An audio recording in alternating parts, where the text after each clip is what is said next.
This sun feels so good. I just did a live video on Facebook and I'm going to post the replay here. The question that I posed was, what needs to shift in order for you to have the money that you desire?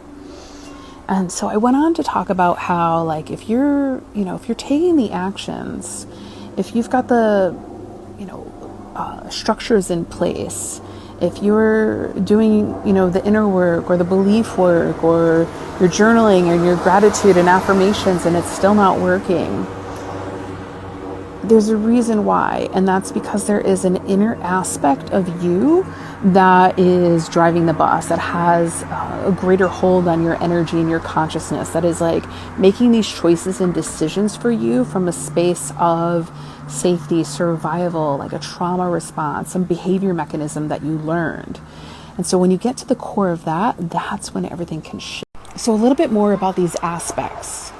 These aspects, also called, parts or an identity, or when I work with Debbie Ford, she spoke about them being subpersonalities. These are parts of us, but they're not us. It's like they were developed out of survival. They were developed so let's just say, like, from a very young age, you learned that you couldn't depend on anyone. Well, now that's leaking over to your adult life and you're not allowing any help or financial support from anybody in your life, including your own business. Another was ancestral.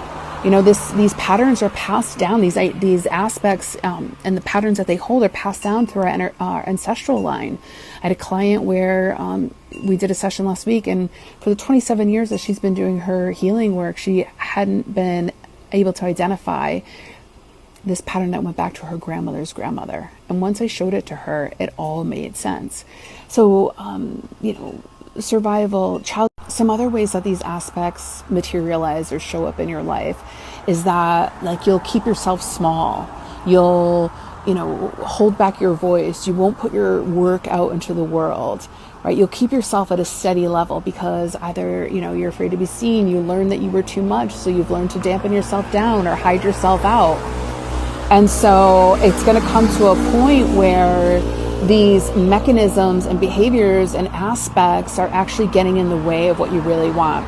The important piece, and I shared it in the replay, is that these aspects, there's so much out there about getting rid of your ego, getting rid of your shadow. It's like these aspects have gifts. And what we do inside the Make Big Magic is that we extract those gifts. We transmute the energy. We are intentional with the energy that's freed up from these aspects and put it into a intentional and conscious direction of what it is that you want to create.